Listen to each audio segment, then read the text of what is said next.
everyone, welcome back to another episode of Stripped by Sia, your podcast for strippers, sex workers, and all the fancy naked people in between.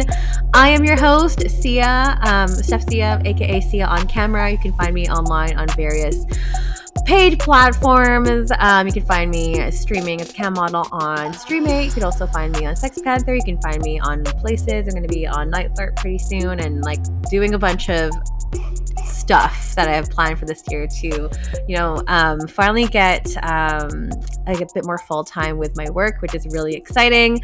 If you're just brand new here, maybe you're a sex worker that's listening, maybe you're just a normal civvy folk that's listening, but I myself am a sex worker, have been for over a decade, starting with my work at the Sugar Baby many, many years ago when I didn't know anything about the industry, when I didn't think it was an industry, when I was, totally horrorphobic, but I've thus come a long way. I've, gone into stripping. I've also gone into content creation, as I mentioned, being a cam model as well, and doing a lot of different fetish work and stuff in the industry too. So it's been a long time in the industry, and I've grown a lot. I want to say through this podcast, I actually grew a lot. So have been doing the show since 2019, and the show is all about destigmatizing sex work.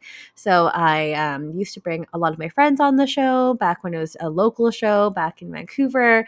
And now with everything, with COVID and everything, I've kind of opened up the floor and taken the podcast to a more global level, and I'm now speaking with the folks in all different parts of the industry, which really provides a transparent and like authentic approach to what our industry looks like on a day-to-day basis. I bring different people on to the show, whether they're like cam models like myself, or we have like other content creators. We have folks and executive directors from nonprofit organizations, lots of people advocating for sex worker rights. So lots of different perspectives here on the show, which I really would hope that would provide a better understanding of what it is in terms of the work that we do, just because, the media gets it wrong all the time, at least, 90% of the time they get it wrong. So I think this is my own way of kind of like giving back to the community. And also we're just really interesting people with very misunderstood lines of work. So yeah, I'm very excited to kind of dive into another topic, another corner of the industry. In today's episode, we're talking about, what ethical porn is, talking about the female gaze, talking about amateur porn as well. So lots of really interesting topics we're going to try to tackle today with our esteemed guest, Todd Spates of the website Yanks, which I'm really, really excited to kind of, dig into and just get into the conversation. But before we get started, I just want to go ahead and say hello to all the Patreon subscribers. Thank you so much for your continued support over the years. If you don't know what Patreon is, it's a great way to support some of your favorite podcasts, other creators, various kind of like businesses and like creative focused people on there. What you can expect from my Patreon, we have all of the full videos that are on there exclusively at the moment, and we also have like sneak peeks on who I'm bringing on the show, what kind of topics I'm trying to tackle for the remainder of the season, also, and hopefully upcoming for season 8 as well. So lots of great goodies, tons of bonus episodes, like a lot of my guest lectures and like guest speaking opportunities, keynote speaking, stuff like that, articles I've written, all that stuff you can find on the Patreon. We have tiers starting at as low as $4 a month. You can go check it out if you're interested. Be a part of the community there. It's patreon.com/strippedbycia. We'd love to see you over there. So as I mentioned, we have one of the founders of Yanks.com, which is a 100% female, ethically produced amateur porn site, and also the author of The American Orgasm, the true story of an ethical pornographer, Todd Spates, joining us onto the show today. I am very excited to kind of dig into this conversation, and I have many questions for him. But without further ado, please welcome Todd Spates onto the show today. Thank you very much. So, what a great intro, and thanks so much for having me. And I really appreciate just your stance on just exploring this, and to have somebody, I mean, just I've literally met you like 10 minutes ago. And so just the way you're presenting the necessity of just understanding sex workers, and that we're people, and that this industry is made up of people is amazing. So I'm happy to be on the show, and I want to try to answer everything that I can, having been in this industry on my side of it for 23 years now.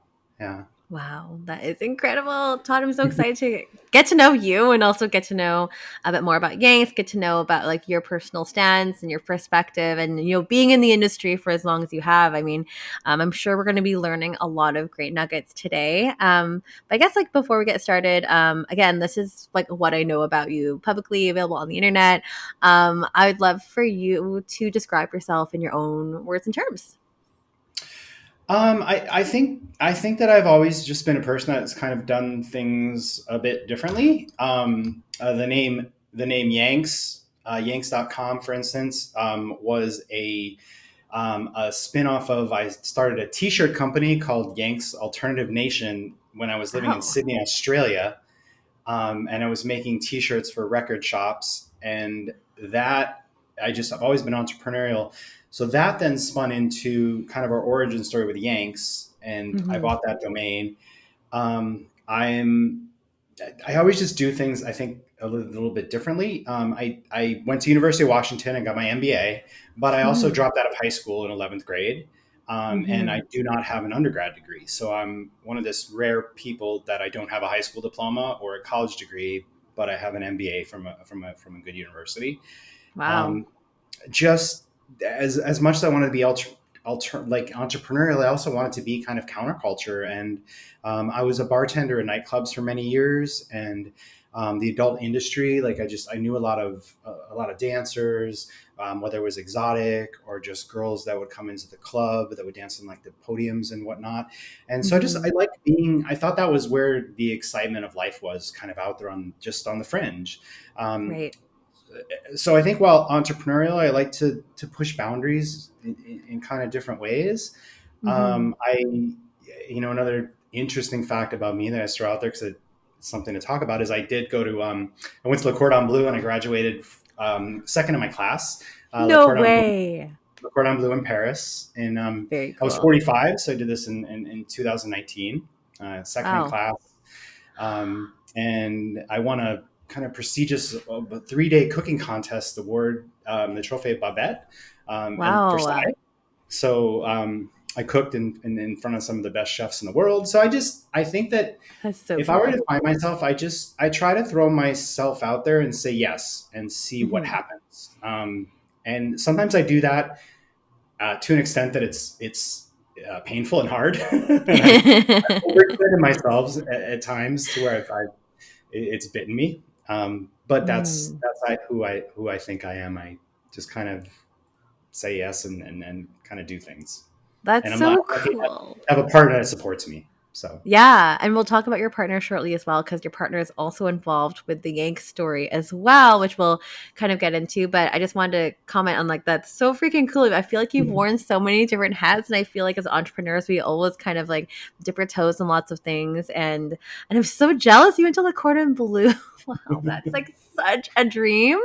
I had an aunt that went to Le Cordon Bleu when she was younger, and she's like an amazing chef. I love whenever I'm visiting her in LA. I'm like, oh my gosh, I just want to always like invite myself to dinner, and that's like, well, very prestigious. Like obviously the best cooking school, what I think is the best cooking school in the world. Um, I also have a slight culinary background, although not professional, but back in the day when I was 18 to 25, I ran a cupcake and cake business in oh man. Vancouver for a long time. That's when like, cupcakes were at the height of their popularity and stuff like that. I did like a lot of weddings and bachelorette parties and stuff like that. But back in the day. But the creativity never leaves us, I find. And even though they get repackaged in different ways, which I'm sure we'll kind of like talk about later on as well. But reverting the conversation back to you, because this conversation is not about me. It's going to be about yourself, your company, and also just some bigger themes in the adult industry that we're going to be talking about today. But you mentioned you have a very supportive partner who goes by the I name do. Billy Miller. Yes, Yep. who's also part of the founding story of Yanks as well. I feel like I don't know too much about Billy. I know like very brief story in terms of like how you were founded, but perhaps we can go more specifically into Yanks's founding story. Sure. Yeah, our origin story. So, Sure. like I think the elephant always in the room is like, hey, you're a 100% female produced company, 100% female produced content, and Hmm. then I'm the sort of spokesperson here on Yes. the podcast. So first, Billy, she doesn't like to do interviews. She does all the back end stuff, and just doesn't like to be the front person.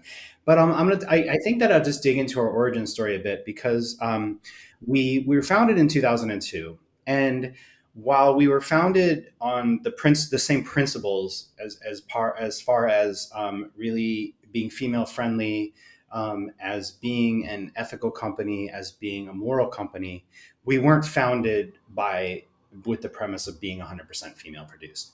And Mm. what our origin story is there was I don't know. Are you familiar with Ed Powers? He did a No, but DVD should I be? series.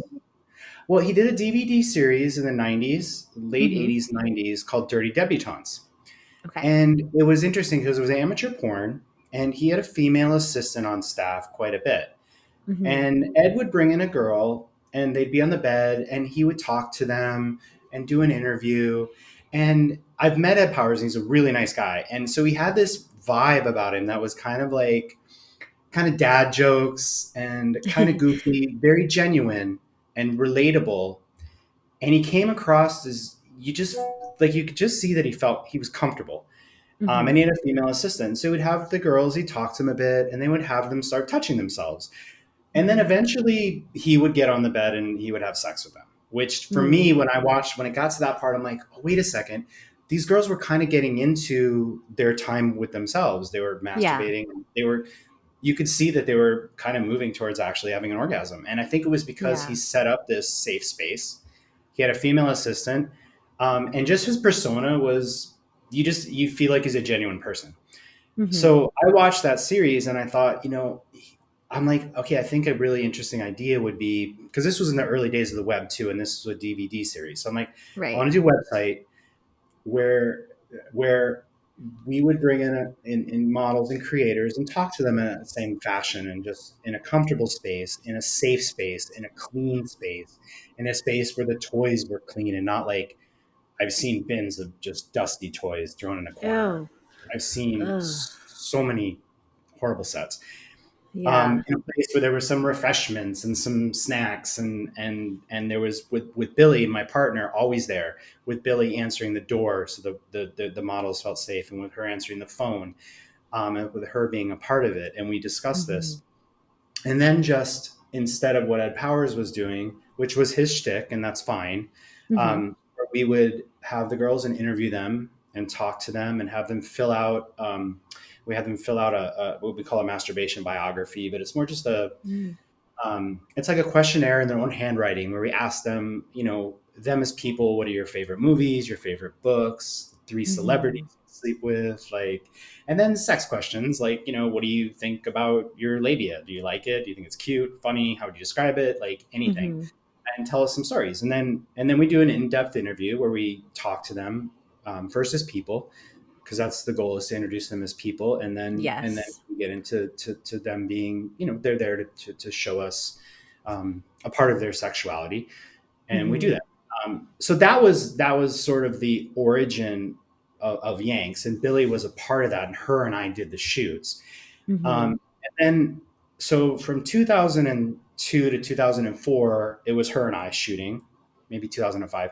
And then we did hire two male producers that produced for Hmm. us for a couple years.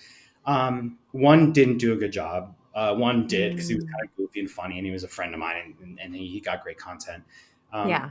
then when we took during the sort of financial crisis 2008 2009, like the Right. bottom fell out with credit card sales and everything, and we lost 40 to 50% of our business in like a Oh, month and a half. wow.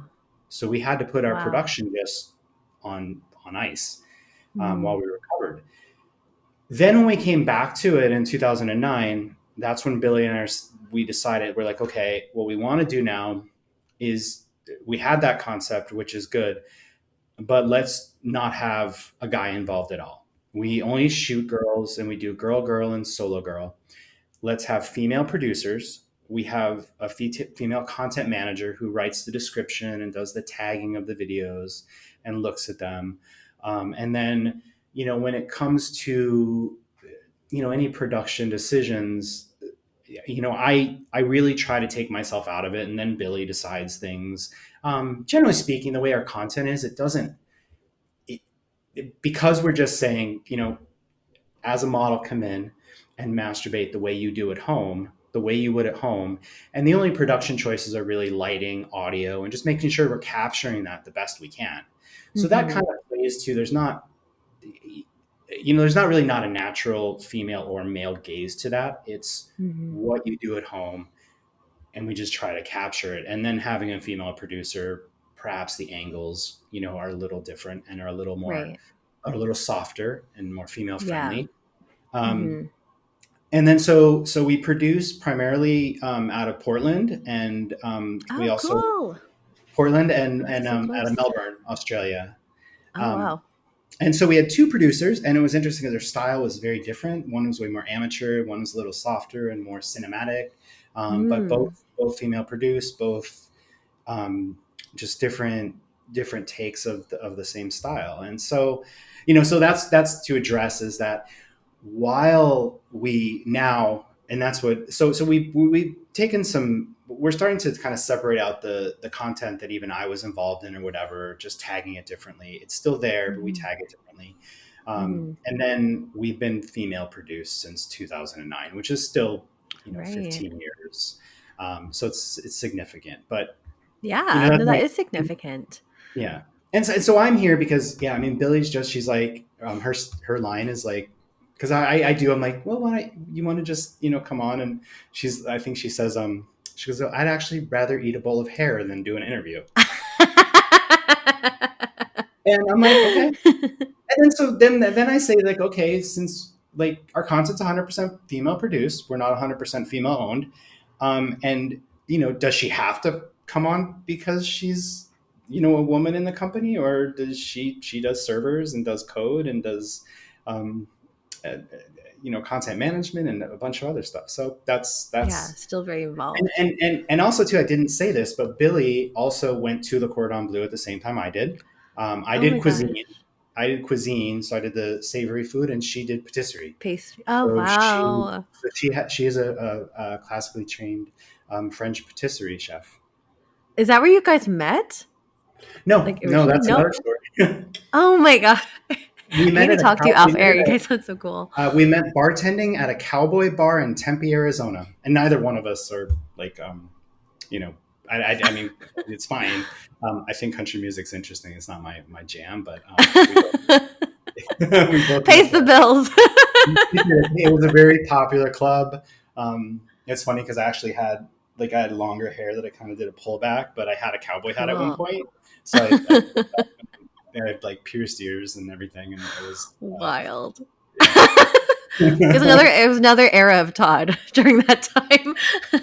Yeah, I mean, it was amazing. I used to make such good tips in my cowboy hat because I had a nice one. I'm like, it really it made money, but yeah. That's hilarious. Wow, you guys sound so cool. I would like love to come to dinner to your guys' house. It sounds incredible. Come to Spain. Okay, wait, going back to you. I have a couple of questions over here too. So like and thanks for bringing that topic to the forefront in terms of like female produced company, but we have, a male spokesperson essentially, I would say. Um yes. I mean, in terms of like optics, have you ever received backlash with that from other folks in the industry, you know, especially being so prided on being like female focused and female produced, and they're like, oh, well, why is there a guy at the helm of this all? Like, and how would you respond to that? Or how have you responded to that? I guess I wouldn't say backlash. Like I said, so Michaela, who you talked to, she's our new creative director, who's Mm-hmm. is we just brought her on board in November. And so I asked her, I'm like, I'd like to do some podcasts and kind of talk to all these, because I looked at them like, oh my God, there's so many awesome podcasts. Mm-hmm. And so I think the only time it's come up is just recently with doing podcasts.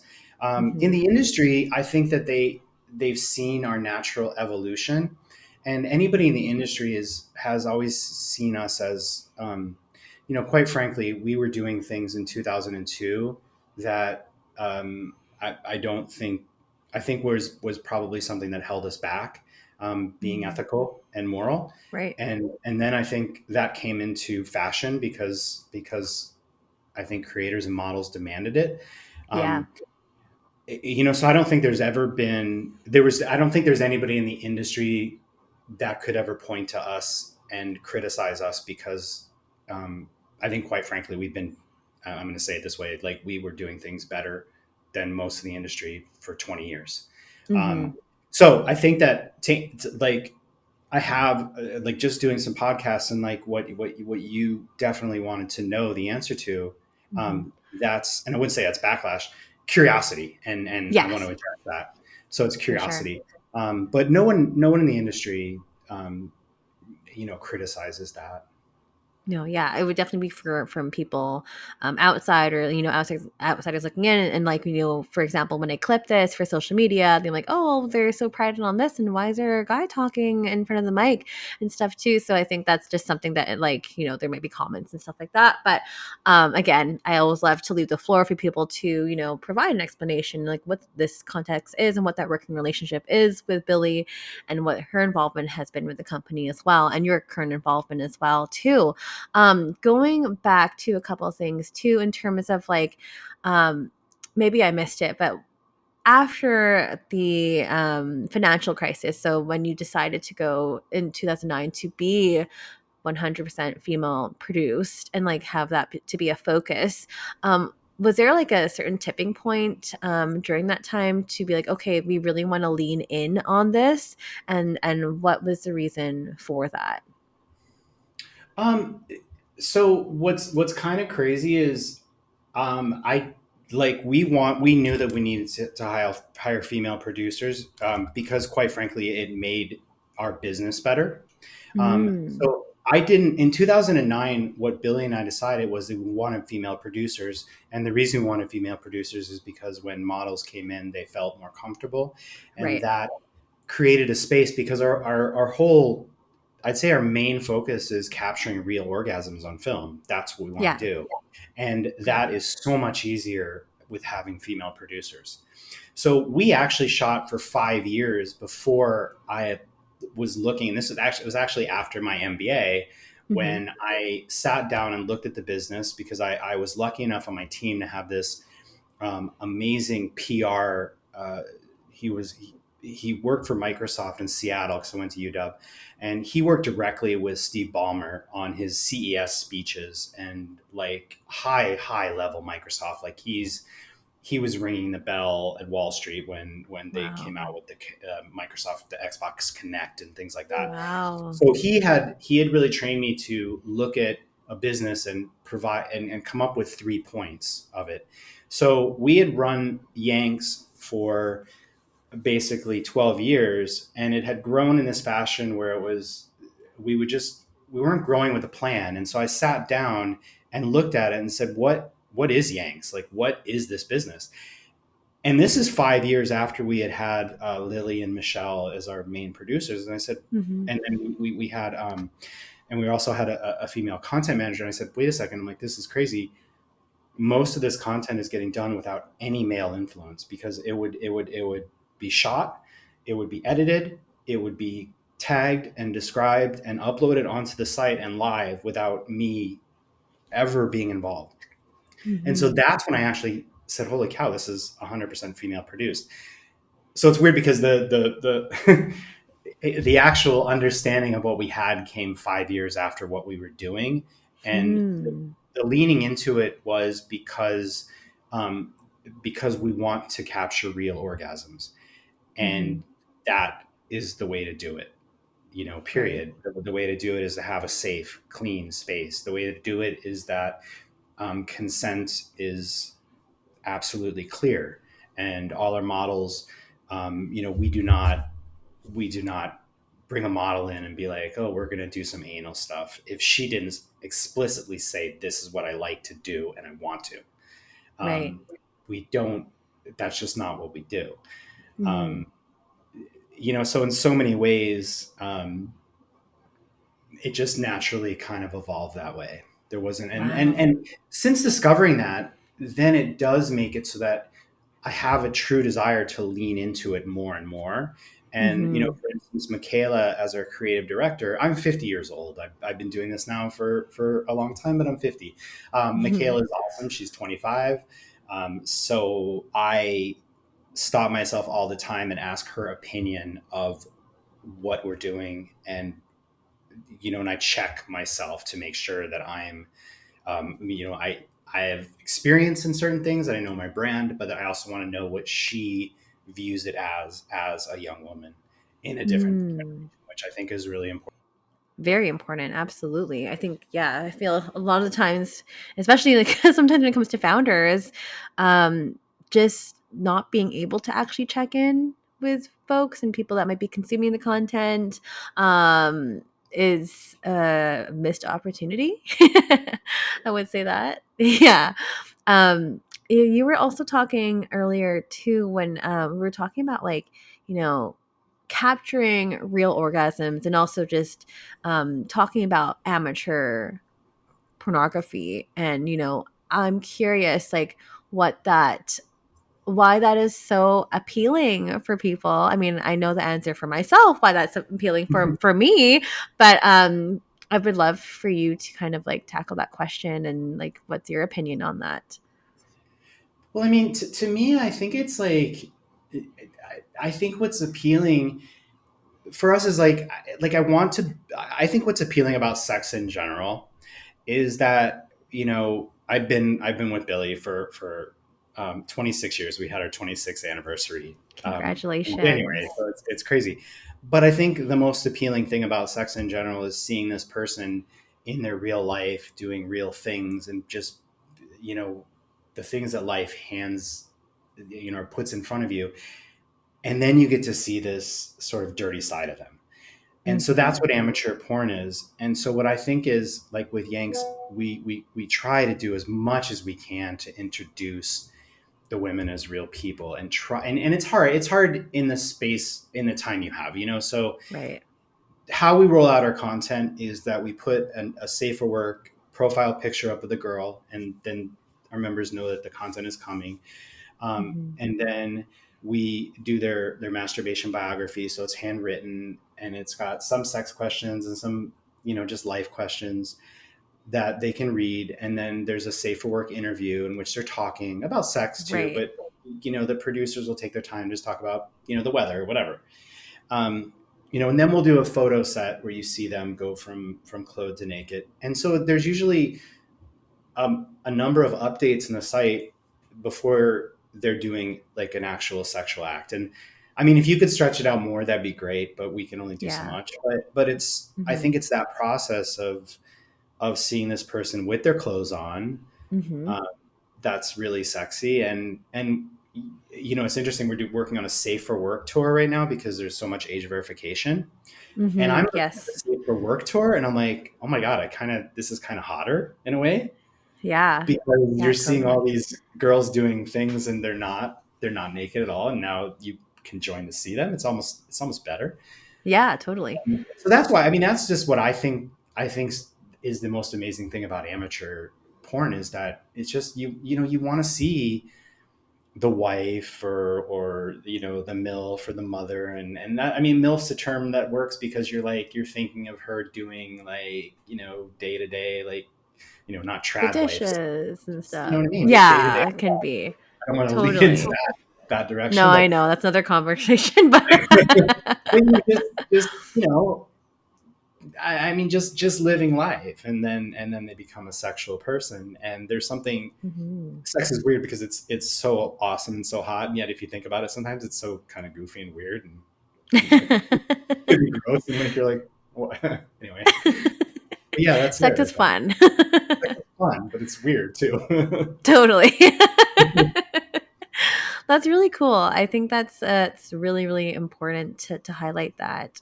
Just because, I mean, there's something for everyone, and that's what I love about the adult industry. That there's like, Gonzo style. There's like, very like amateur style. There's different themes, different role plays. There's like something for everyone, which is Yeah. is really accommodating for whatever it is that people are into.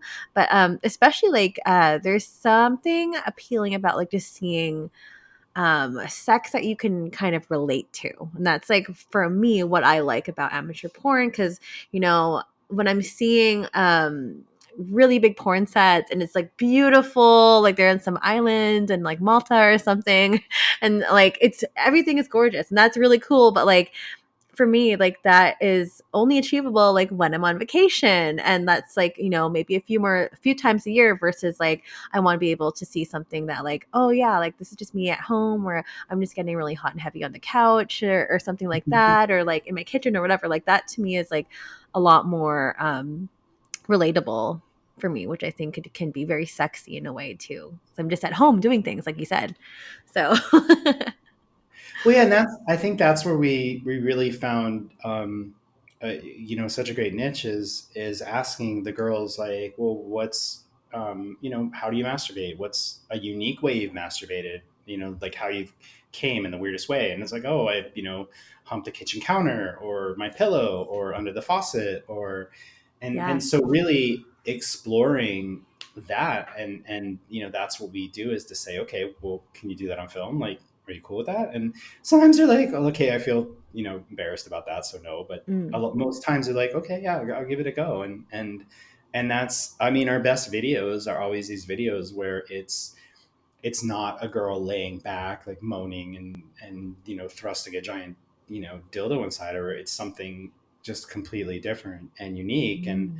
And I mean, I think our best shoots are not always the shoots that are, traditionally, beautiful, hot, skinny girls. They're just Mhm. girls that can express themselves the best and are the most comfortable on camera, and Yeah. that like it. And that's why I think, I think you said you got some positive response. I mean, that the best thing about Yanks, in my opinion, at this point is that, when Michaela talks to creators or models,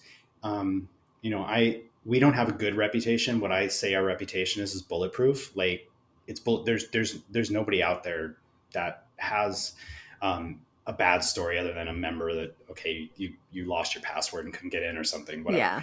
Nothing real, nothing real. And the models, they refer other models, creators refer other creators. It's good.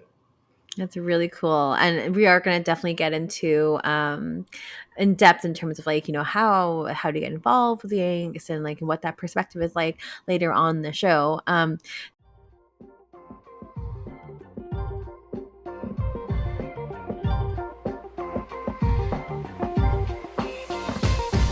Hi, it's Carly David, founder of PS Group, marketing agency for sex workers by sex workers. We're here to give you the tools you need to stand out. From slick websites to next level marketing strategies, we want to turn your fans into loyal customers. Our fees are project-based, no commissions, no percentages. We believe you should keep the rewards of your hard work. So if you're serious about taking your brand to the next level, visit us at sexworkmarketing.com. Say hello. We'd love to talk to you. Talking about like, sometimes when we have these when your models have very unique ways of orgasming, I think it's really important because you said like, oh, sometimes they might feel like really self-conscious trying to like get into it when they're on the set and stuff too. And I going back to an earlier earlier part of the conversation today, you're talking about, really creating a safe and inclusive space. Like, I think, like, how do you go about doing it? I know you briefly described it earlier too, and the second question too, talking about, like, when you switched over to being female produced, like the difference, having a man behind the camera versus having a female. I wonder, like, what those differences are. Like, I have some kind of things in my mind, but I'd love for you to kind of go into that. So, two kind of big questions there for you. No problem. So, to me, I think creating a safe space and how we go about that. First is actually having a safe space, like actually intending to be safe. Because I Mhm. have known producers who haven't always had the intention of being safe, and they have other intentions on their mind. So, Right. you have to have the intention of actually, understanding that, when a girl knocks on the door, because we did when we started, because I haven't produced in a very long time, but when we did produce, when a girl knocked at the door, I understood that Billy needed to answer the door and be the person that they saw, not me. Yes. Then the house, we were shooting on our apartment in San Diego, so it was clean. It's clean, it smells nice. We'd have, cold water and lemonade and stuff like that, and some snacks. And Mhm. and so for us, when when we had a model come in, it was setting expectations. Like, this is how Mhm. long the shoot's going to take. This is what, we're going to do. And we didn't have specifics, because the first thing we would do is have them fill out the paperwork, obviously IDs, model releases and whatnot, but the masturbation biography. And that's Mhm. it's about 20 questions. And I need to give you access to the site too. So I'll send you a user Sure. password. You can see that as well. Sure. And when they fill out the masturbation biography, it takes a little time, where they're kind of sitting there, and there's some banter, and they ask questions about the questions. And so we're talking. And so that's usually about a half an hour of just this just getting to know each other, which I didn't like, neither Billy or I sat there and thought about that. Like, we didn't architect it that way. It just came about. And looking Mhm. back and kind of doing like an analysis of it, I realized that became so important, even though we didn't set out or think it was, or we didn't intend to it. Right. And then they fill out this biography. And then what happens is, when Billy and I were shooting, or when our producers are shooting, they'll read the biography while the model, the creator, is, maybe touching up makeup, getting ready, getting their first outfit. And you read it. And in that biography, we ask them questions like, what's the, let's say, because we've changed the biography, since it's been 23 years. The first rendition of it would not, I don't think, be acceptable today. We've always, Really. it's evolved, and it wasn't bad. Mhm. It was just like, oh, describe your pussy versus like your labia, Mm. like just little things. Or, we used to say, tell us your first, sexual experience. When producers, we've been lucky to have really good producers that have said, okay, well, maybe that's not the best way to put that, because maybe their first sexual Mhm. experience wasn't good. So it was more, Yes. let's talk about the first time you enjoyed sex, or something Yeah, like enjoyable that. experience. So through that process of reading the biography, then we have the back and forth conversations about, oh, you learn to masturbate by putting yourself under the bathroom faucet. Is that Mhm. something you're willing to do today? And sometimes they're like, oh, no, I haven't done that for so long. Or somebody's like, okay, that'll be fun. But the questionnaire has enough angles that we then can decide upon the shoot and agree upon what we're going to be doing, and then reset the expectations.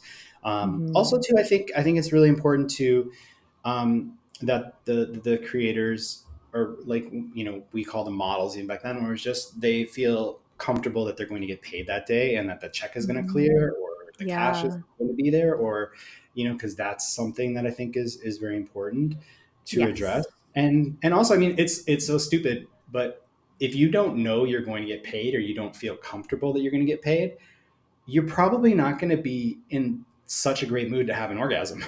Because Yeah. that's like, maybe, and it's those little things, like, I think that sometimes people don't think about. And one of our producers in Portland, Lily, she loved to have really nice like organic teas and like artisanal chocolates with the girls while they were doing this. Hmm. So she's like, "Oh, I Yeah. want a chocolate and tea budget." I'm like, "Okay, cool."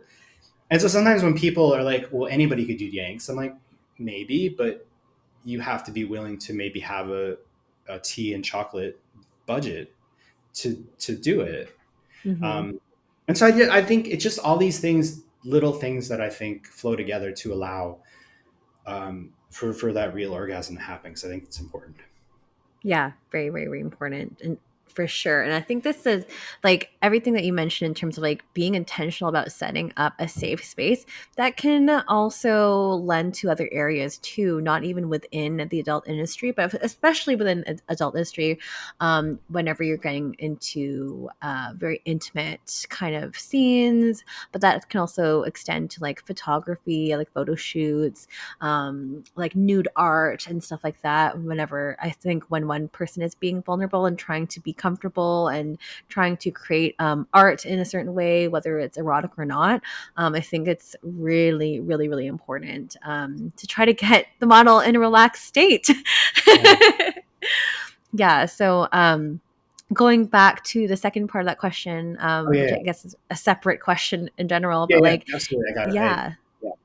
Yeah. So I think what probably is a bit different with the male gaze and the female gaze. So when Billy and I did shoot, and when our producers shoot, and actually what was really interesting to me is when we had two female producers. One I think shot much more for the female gaze.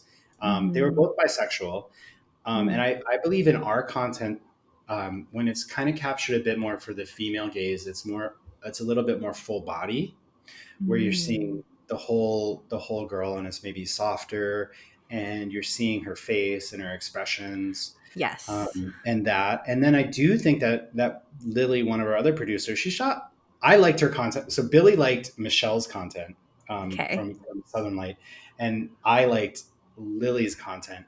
And Lily would focus a little bit more on, I think probably things that guys like, oh, I want to see her toes curl specifically. I want to see Yeah. like her chest flush. I want to see like, I think, as a guy too, like when a girl has an orgasm, you see the contractions, like that's a huge thing. Um, Hmm. so I think that there definitely still is, that the fact that guys do tend to want to see these really super specific things, Yes. a little bit Hmm. less emotional. And I still think we capture it well for both. And I don't like, it's also hard too, because while we do have a significant amount of female members, it's still mostly male too. So we try to capture Hmm. both of those things. But Yeah. at the same time, I don't, and this is what it gets into the editorial, like I don't tell my producers to go for those things. When they happen, they're great. Yeah. And that does happen when you see contractions because they're angled in a certain way. So I don't ask for the camera to be like buried up. Right. I Like a let them close up, like. Yeah, so those things Mhm. happen, but I really do try to let them happen organically and not direct the girls. And like even now, we're taking creator content, and I Mhm. certainly tell them, like here's what our members like and what they ask for. But I don't take a creator and tell them this is what we want this shoot for. If that Right. No, makes that sense. makes a lot of sense for sure. Absolutely. And like, I mean, I just think that's really, really interesting too, to kind of see, how men and women, their brains kind of go, like what Mhm. turns them on, what they like cinematically. I think it's actually really, really interesting. And it's good to have variety too, on the site as well. I also want to talk about, we also like briefly mentioned it earlier, but really talking and shifting the focus to like ethical porn, and why that is, can like sometimes can be like a buzzy kind of word. I know it pops up here and there every few years, but like in your opinion, and like how would you describe what quote unquote ethical porn is? Well, I think it depends. I believe any business, you have a lot of stakeholders. Mm-hmm. So I have the creators, and the models that we work with, which I think we've delved into how we approach that in an ethical fashion. We have our members, which to that's just providing a good product, providing our members, if they join, there's no tricky billing. You join, this is the price, it's clear. And if you want to cancel, then you can do so easily. Now, this is another thing that we've always had, and a lot of companies have had that. But there's also been companies that they made a lot of money by just making it difficult to cancel, and things like that. Yeah. So it's doing right by our members. We're an affiliate program, so people can send traffic to Yanks.com through Yanks Cash and it's a 50-50 split. Nice. Over the years, many companies they do what they call shaving, where they'll just say, 20% of the sales will just shave, just forget them and keep that. That's I think much less. It occurs much less than it did in the past. But that happened a lot. Other things that still happen is, people, I guess I'll just, so in 2018, we took a break from the business because I got a Skype from somebody I know in the business who I'm not going to name. But they said, "Hey, I've got a business deal for you." I'm like, "Okay, cool. Tell me." And they're like, No, I can't write it down. I need to talk to you. I'm like, "Okay." Okay. So I pick up the phone and they're like, "Here's the deal. Your content is really great." And this was in 2018-19 when it was kind of getting popular to have kind of ethical content and female produced and female friendly. And they're like, here's what I want to do. If you give me access to your server and to your content, I will download your content. I'll scrub your name off it. And I'm going to put it up on tube sites that say like free join, put your credit card in. And essentially what they do is like within 6 hours, there's a $39 charge. Within 48, there's another $79 charge 7 days later. So they're basically just banging the credit cards for money. And they're like, so they're like, just give me access to your server. You don't have to do a thing else in that. Nothing. You don't have to sign anything. And I'll give you $700-800 a day for the next 2 to 3 years. And I thought about it because that's pretty easy money. Yeah, totally. But I also know what they were doing, and I thought about who they were hurting.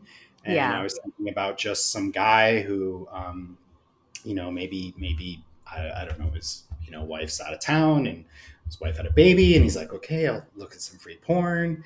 And then all of a sudden he's in the hole with $700-800 in the credit card, and he can't fight it. And then his wife finds out, and it's a stress. And I'm like, that's not who I want to be. I don't want to Totally.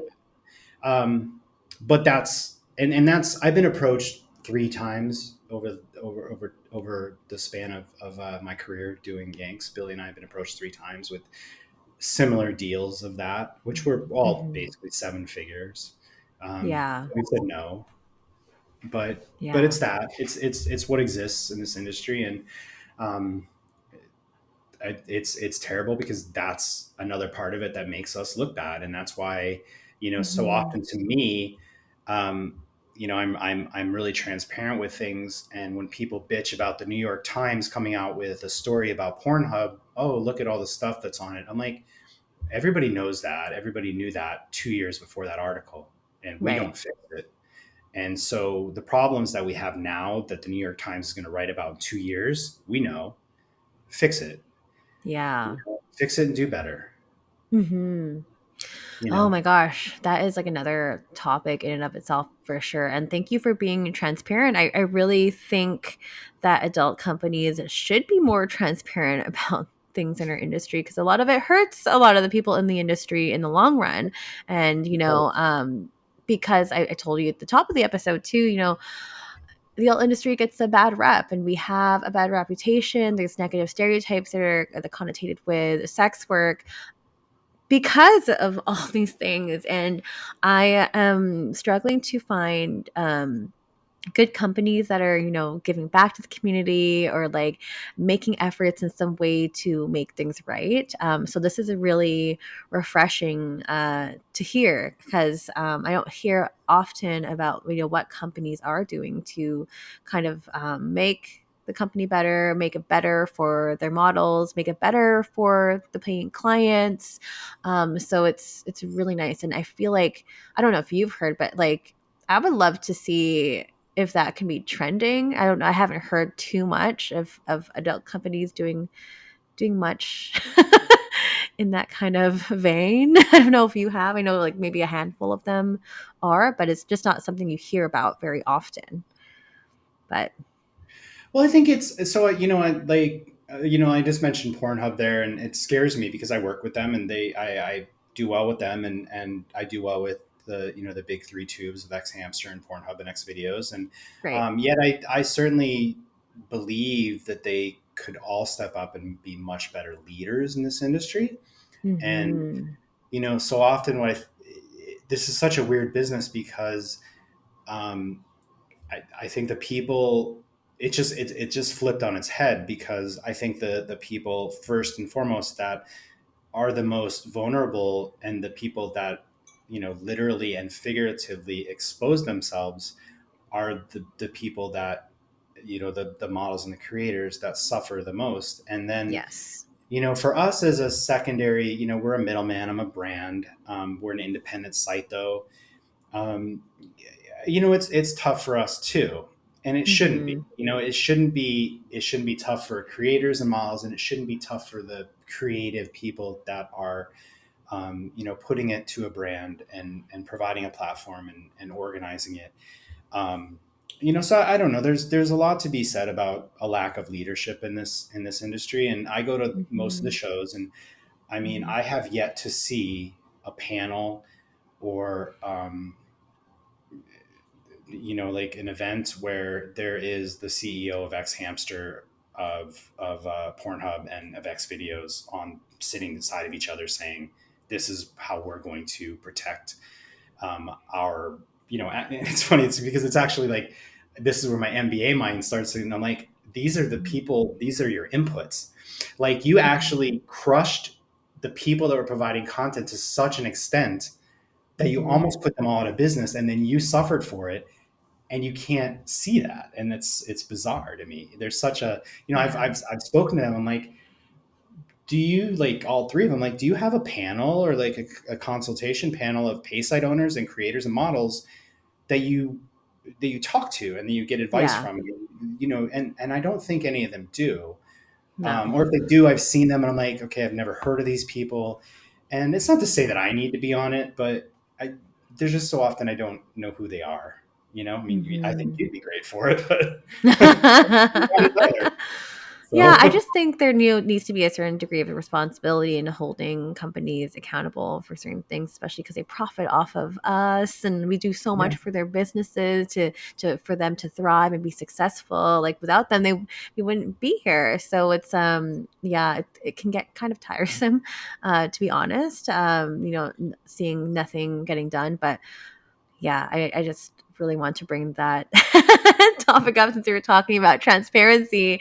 I think it's so important. I mean, you've been super transparent throughout this entire interview, which has been really great. And I feel like we can talk forever, but I would love to shift the focus sure, more for sure, on being platform specific here and talking about Yanks specifically, and like what that sure. perspective looks like as a paying customer, a fan, a client on that side. And then I know if you've talked about like, what happens on set too, but um, talking about the model's perspective as well. And I'd love to hear from you on those two things.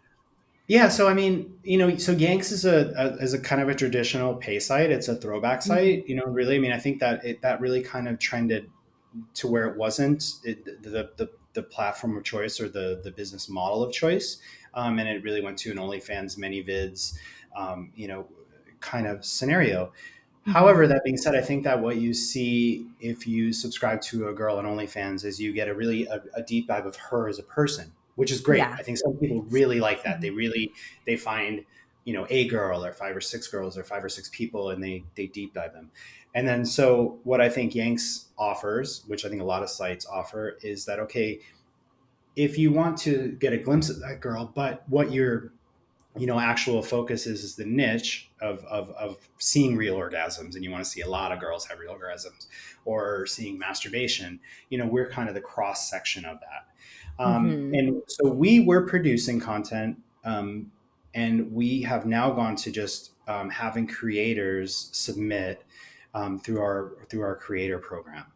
And that's just what we're basically doing is reaching out to creators that Michaela and I see, and we're bringing on a specific talent recruiter this week that we're finding shoots that we like on like Pornhub and the sites, and saying like, okay, here's this girl that did this, incredible, well lit, well done shoot of her having a real orgasm. And then we reach out and say, hey, we'll pay you basically for, what your custom shoot price is, or perhaps I think it's usually a little more than that. And we'll buy a shoot from you. So it consists of, a masturbation video, but the same, a little bit of a shorter interview that they can do at home by themselves, just question and answers, the filled out masturbation biography, some photos for promo. And then we build a profile in Yanks.com that has their outgoing links to OnlyFans, ManyVids, their site, their X. Basically, we have room for, I think we have 8 slots. So traffic out from our members area. And they can keep the interview if they want to promote that as well. Their photos are theirs. We don't own them. So we just use them for promotions. The bio, they could do that, and they can join the affiliate program and push traffic back to Yanks on a 50-50 split. So awesome. That's worked out really well because, at this point, us going and I think the last shoot we did in LA, it was really nice, but we, by the time you get a house and a location and buy food and snacks and the camera equipment and everything, and then have the models come and do the shoot, it's just not cost effective because the creators are so capable of doing quality content at home. And then it still flows right along with that. There's safety obviously is fine. Consent is obviously completely covered. And then in terms of the real orgasm, which is still the goal, it just naturally flows into that because it's on their time and when they feel like it. And the content's been great for that. Another thing where we've got coming up is we had a lot of girls that want to shoot, because when we shoot in Melbourne and Portland, and we shot in Vancouver as well. It's always English speaking girls. And so now we're going to do like Yanks International, and cool. We're going to take advantage of the fact that you can have AI translation through, just through different software suites and through Premiere. It's pretty easy. And I think that something like Michaela and I have talked about is I think that so often girls from like Eastern Europe and a lot of parts of Asia are really commodified in terms of sex, and much more so than English speaking girls. So we were thinking that what we want to do is the same thing there, to be like, okay, here is somebody from Eastern Europe or somewhere from a country where women are commodified. Let's not just have them do a sex scene. Let's have them do a Yanks shoot where they talk about their sexuality and introduce them as people and take that path as well, which I think will be really popular. To have women from just all over the world. I love that too. I think that's great because sometimes, I feel like just sometimes there isn't as much of a highlight on women from other, Eastern Europeans, some Latin American, and Asian for sure. Like you don't really see that. Like there's a huge like underrepresentation in my opinion. At least from what I've seen as well. So I think that would be such a great opportunity too, and would just open up a lot more doors for folks. So when is that launching? Is that launched already or like? No, we're gathering content for it right now. So that's one of the projects we have. So we're kind of slowly, that's why we're hiring recruiters, so we can kind of put a little more time into searching out to make sure that it's balanced too, because it's the outreach there is a little bit more difficult. Yes. But we can, you can do it on X Hamster and Pornhub and reach those creators, and on OnlyFans as well. But it's a little more difficult. But so that's coming together, and We're also doing an AI product that we're calling the Yanks Ooh, Girlfriend Experience. Um, cool. and we partnered with a company called Siren Okay. AI, and so it's going to be text only. It's not going to be video or photo. And Mm-hmm. the cool thing about them is they really share our values, Siren. And so we're having models from our site. Um, they works with Siren, and they do about an hour of voice work where they're just Mm-hmm. reading different things, just like the connotations and the pauses and Right. transitions between words and whatever. And Mm-hmm. then they're creating basically a soul print of our models. And Cool.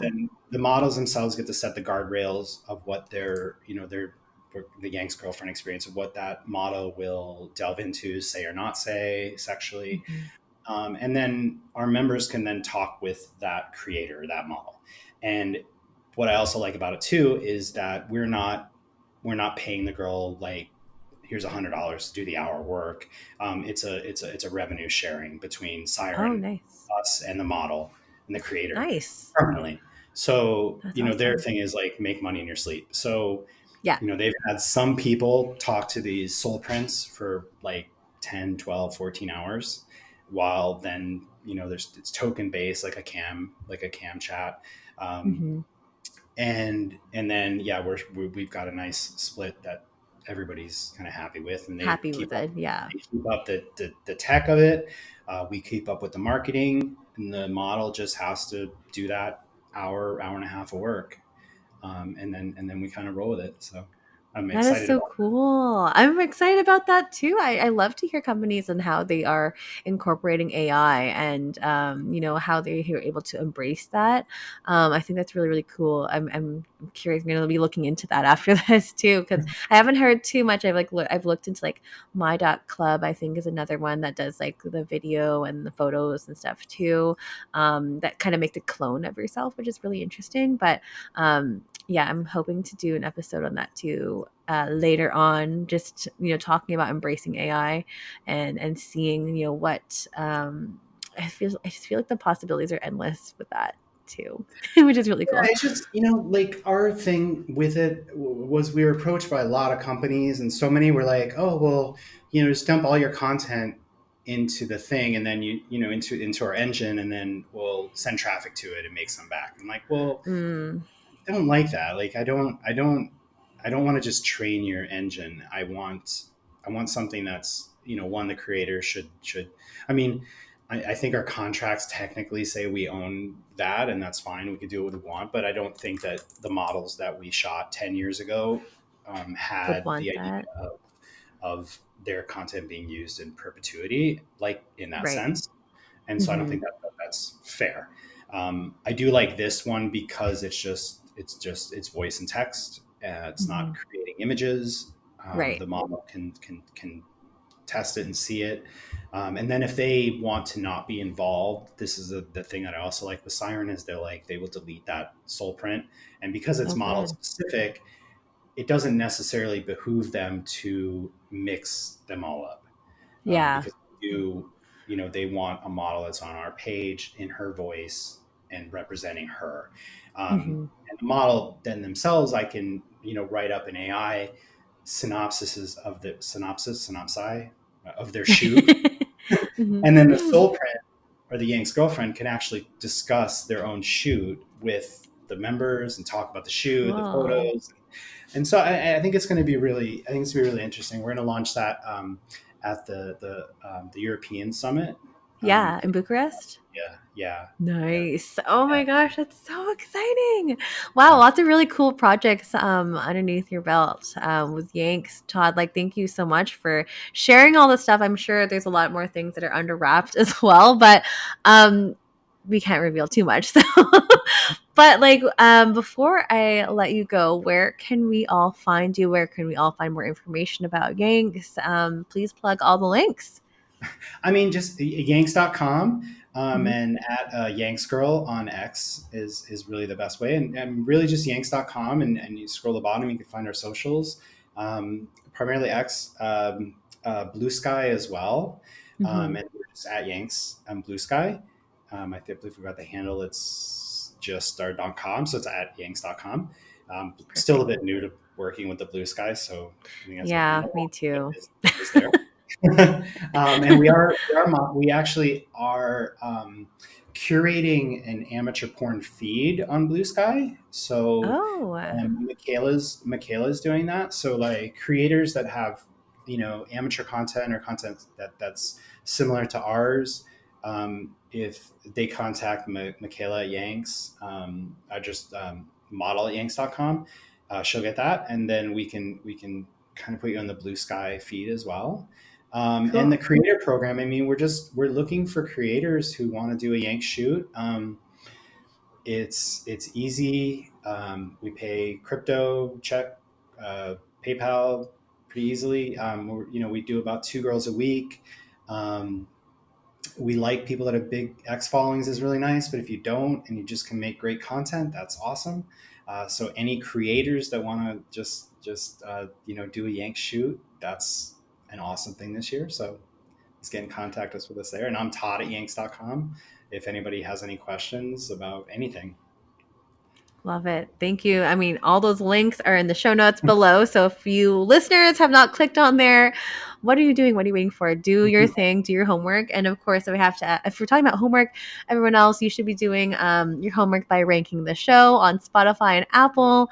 I would love to, read your reviews, which I read all of them, as well as, get more 5-star ratings on there. That really just helps a lot of folks discover the show, and share it with your friends. Share it if you found this episode useful, or other past episodes and whatnot as well. Really, really helps people access the show and discover the show, and open up that audience as well. So if you are looking to get in touch with myself, you can. Obviously, I'm very active on X. I'm trying to pick that up again. It's Stripped by Sia. You can find me on there. Stripped by Sia on Blue Sky. I need to post on there more often. I'm also on Instagram, Stripped by Sia podcast on Instagram, because that was a new account as well. And if you are looking to be on the show as a guest, you can certainly email me. If you want to check out strippedbysia.com, there's a contact page. You can fill out the form there. I just want to get to know what kind of topic you'd be bringing to the table. Do a formal pitch. I'd love to know what your talk points are. If you could hold a conversation for an hour, all those things. Again, it's strippedbysia.com. And again, one more time for Patreon, if you want to join me there, it is patreon.com/strippedbysia. And I don't know why I keep forgetting to shout out my top tier people. I'm just going to quickly do that right now. Hello to Snoozy from Germany. We've got Ruby from Ruby from Victoria, BC. Raina from Sweden. Dale Flood from Vancouver. Dan from Red Door Products from Seattle. Bia York from Seattle. McKenna King from Ottawa. Eric Rahel and Geyser. And of course, all you guys who are on the second and first tiers. You guys are awesome. Thank you. Forgot to mention all that money. It's not a ton of money, but that money goes towards funding the website Stripped by Sia, as well as me attending adult industry events, because they're not usually based in Vancouver, Canada. So that's it for today. Do your homework, do your thing. And thank you so much, Todd, for joining me on the show today and for this conversation. I hope we all learned a little bit today. Thank you again. Thanks for having me.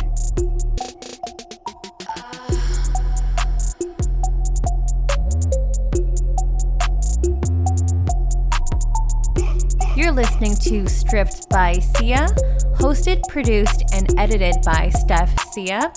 Music by Ted D. Graphic design by Maria Bellandarama, and photography by Ian Dabrin.